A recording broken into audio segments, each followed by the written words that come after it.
Could you That's comment amazing on that you caught that, because I've been saying it, and that was like almost like a choice. How do you tell a story over 20 years and 100 pages and 100 minutes of a movie, and what you basically focused on? And I'm so happy you got it, because it was from starting on a date and end up on a separation. So it was a love story, a tragic love story, I would say. What kept you so faithful and passionate to the material? I know it took you a few years to get here. Yeah, I mean, you know, when you have source material of, you know, interviews with the actual guy, and a, you know, 3-segment documentary, you have 2 books, you have a lot of court reports, you know, crime information from New Jersey State Police and the FBI. You have a lot of materials to choose from. So you kind of like make yourself being honest to the material, but at the same time you need to tell a story which is a dramatic metaphor for a sociopath. You know, how we have a person that lives in that duality. So how much faithful I stay to being inside their home and accurate of the dialogue? Of course I was not. You know what I mean? I was trying to keep the same theme of what the scene is about, what was about taking from a moment and a story that I heard or I read about, but you know, I had to give it some of my own flavor. And what brought you into telling stories as a director? Why did you choose directing?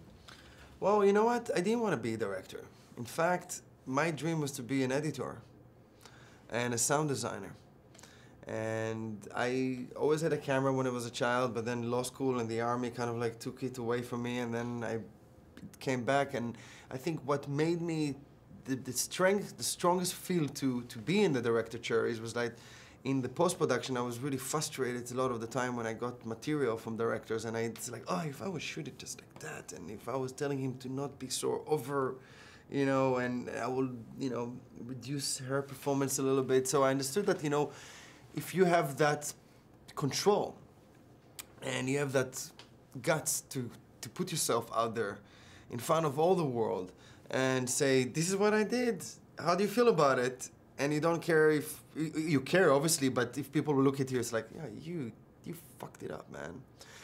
But if you can live with that, then I understand that actually that control is worth it. And I guess that's about it. Listen, I love telling stories. I love telling stories, even just sitting with you, I can tell you stories right now. You know, I saw the film the other day in a screening room, and it was packed. Normally, you know, it's not like people, they were sitting on the staircase and on the floor. So Really? Yeah. Well, because you know, everybody wanted to see it. There is a great. It's great. Sorry, I'm gay, but it's not part of. There was a gay movement in the Iceman. They loved his shoes.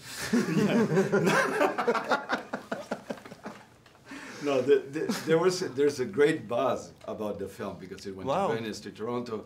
Do all these things make you feel satisfied, I guess, no, as your work and as being... I was not part of that screening that you were over there, obviously, and it's always great to see, you know, a full house, and I've been experienced that, you know, in a few of the festival that I was visiting with. And listen, it's a great feeling, man. I'm so grateful, and I'm so humbled and honored that we did it, because it could be, you know, the other way, that nobody wants to come and see this movie because it's too dark. And nobody wants to see a movie about a guy that killed and then trying to get a compassion and some kind of a correction in his own journey.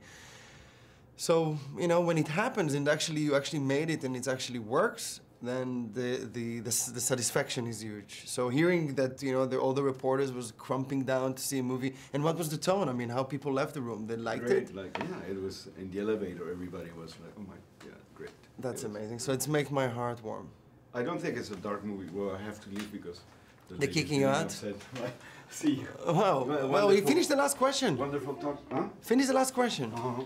I forgot now. No, I wanted to. You want to talk about the shoes again?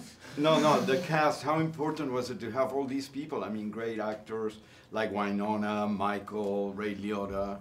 Obviously, it makes you feel that you're doing something special when all those people come in kind of like to salute a script and Michael Shannon. It's always for supporting Michael. And I think that, you know, watching the movie, it's kind of like giving it a validation of cinema. I don't know if you understand what I'm saying, but like, sometimes you're watching the movie stars and you're like, well, that's a movie, that's a popcorn film. But when you see all those great actors in one roof, you kind of like say, like, well, this is maybe a movie that I can more, you know, I can zone in and joy in a different level.